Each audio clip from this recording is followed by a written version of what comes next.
అమృత Sankalp wellness అనే ఒక మంచి ఆలోచనతో ఇవాళ డాక్టర్ సురేంద్ర గారు, అదేవిధంగా శిరీష గారు, ఇంకా విజయలక్ష్మి గారు, ఇంకా వారి టీం మొత్తం ఏదైతే ఇక్కడ హైదరాబాద్లోని మాదాపూర్లో ఈ వెల్నెస్ క్లినిక్ ఏర్పాటు చేశారో వారికి ముందుగా నా అభినందనలు. ఎందుకు అంటే సమాజంలో వస్తున్న మార్పులకు అనుగుణంగా మనం ఎప్పటికప్పుడు శారీరకంగా మాత్రమే కాదు మానసికంగా కూడా బాగుండాలి. మానసికంగా బాగుంటేనే, మానసికంగా పూర్తి స్థాయిలో ఆరోగ్యంగా ఉంటేనే ఒక మనిషి తన యొక్క పూర్తి స్థాయి శక్తిని వినియోగించుకోగలుగుతారు అనే ఒక ఆలోచన ఇవాళ ప్రపంచవ్యాప్తంగా ఉంది. కానీ భారతదేశంలో మనకున్న అలవాటు ఏమంటే జ్వరం వస్తే కానీ లేదా శారీరకంగా అవస్థ కలిగితే కానీ మనం డాక్టర్ల దగ్గరికి పోము.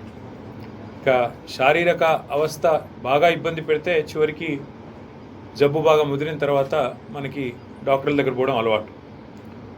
కానీ మానసికంగానైతే ఏమున్నా కూడా లోపలే పెట్టుకొని కృంగిపోయి ఎవరికి చెప్పుకోలేక, ఎవరితోనూ పంచుకోలేక, చెప్పుకుంటే ఏమనుకుంటారో అనే ఒక ఆందోళనతో చాలాసార్లు సతమతమవుతూ ఎవరికి చెప్పుకోలేని సమస్యలు కుటుంబ సభ్యులకు కానీ మిత్రులకు కానీ, ఎందుకంటే చెప్పుకుంటే సమాజంలో ఎవరేమనుకుంటారో అనే ఒక భయం, ఒక ఆందోళన. అట్లాంటి వాటన్నిటికీ ఇవాళ ఇట్లాంటి క్లినిక్స్ ద్వారా, అమృత సంకల్ప్ వెల్నెస్ క్లినిక్స్ లాంటి క్లినిక్స్ ద్వారా మనకు సమాధానం దొరుకుతుంది. ఎందుకంటే చాలా సందర్భాల్లో మనం మన ఫ్యామిలీ మెంబర్స్ కానీ ఫ్రెండ్స్ కూడా చెప్పుకోలేని విషయాలు మీరు ఒక క్లినికల్ సైకాలజిస్ట్ దగ్గరికి కానీ, అదేవిధంగా సైకాట్రిస్ట్ దగ్గరికి కానీ, అదే మాదిరిగా మరి ఇవాళ సాంకేతికతను కూడా ఇక్కడ జోడించి అవికా అనే ఒక ప్రోడక్ట్ కూడా తీసుకొచ్చి ఏదైతే ఒక ప్రయత్నం ఇక్కడ చేస్తున్నారో హృదయపూర్వకంగా మరి సురేంద్ర గారికి నా అభినందనలు.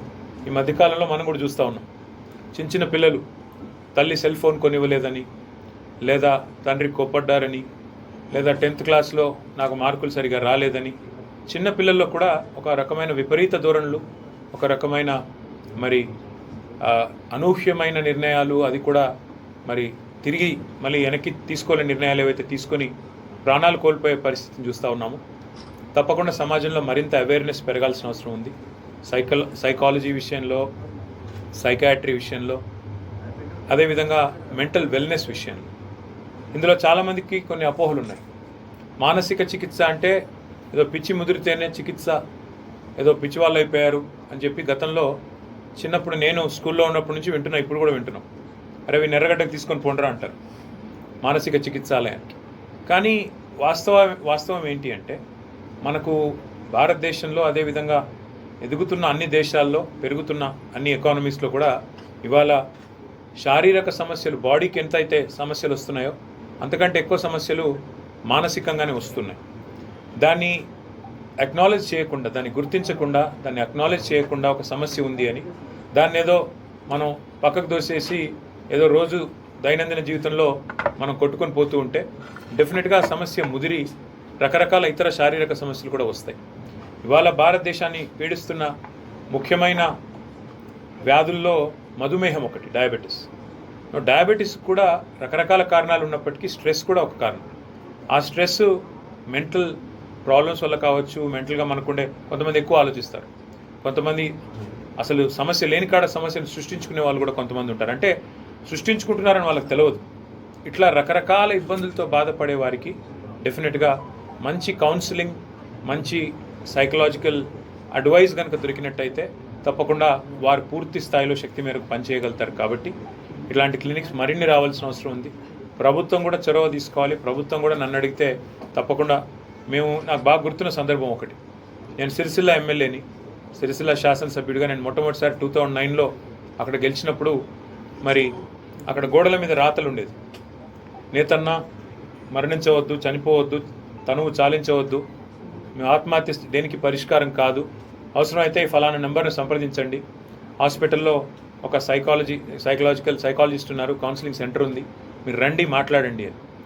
అంటే అవసరమైతే ప్రభుత్వం కూడా హెల్ప్ లైన్లు ప్రారంభించి అనానిమస్గా, ఎందుకంటే చాలామందికి తమ బాధ చెప్పుకోవడానికి కూడా కొంత మొహమాటం ఉంటుంది.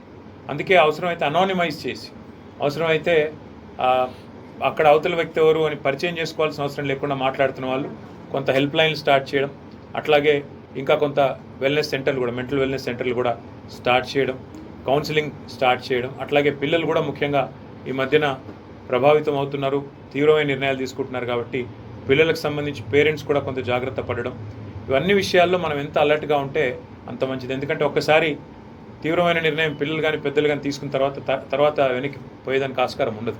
కాబట్టి ఇలాంటి క్లినిక్స్ రావాలి, సమాజంలో ఉన్న స్టిగ్మా కూడా పోవాలి. మెంటల్ వెల్నెస్ అంటే అదేదో చాలా చెప్పుకోకూడని ఒక అవమానకరమైన విషయంలాగా ఉన్న పరిస్థితి అయితే ఉందో అది పోవాలి, ఖచ్చితంగా పోవాలి. ఎందుకంటే మనిషి ప్రాణం కంటే విలువైంది ఏమీ లేదు. మరి ఆ ప్రాణం తీసుకునే స్థాయికి మానసికంగా సమస్యలు వచ్చినప్పుడు డెఫినెట్గా దాన్ని మనం ముందే నివారించగలిగే అవకాశం ఉండి నివారించకపోతే అది మంచిది కాదు. కాబట్టి ప్రభుత్వం అదేవిధంగా సమాజం కూడా మరి దీన్ని మరింత అర్థవంతంగా అర్థం చేసుకుని అన్ని రకాల ట్రీట్మెంట్స్ కూడా అందుబాటులో ఉన్నాయి. ఇవాళ వర్చువల్ ట్రీట్మెంట్స్ ఉన్నాయి, ఫిజికల్గా రావచ్చు, రకరకాలుగా రావచ్చు. So I congratulate doctor Surendra, Shirisha garu, Vijayalakshmi garu, and the entire team of Amrita Sankalp wellness. And I wish them all the best, and I hope that more and more awareness is brought about in the society with regards to the stigma that there is. And I do hope that more people will avail this service, avail these facilities. And I wish you all the best, and I wish your team all the very best. Thank you.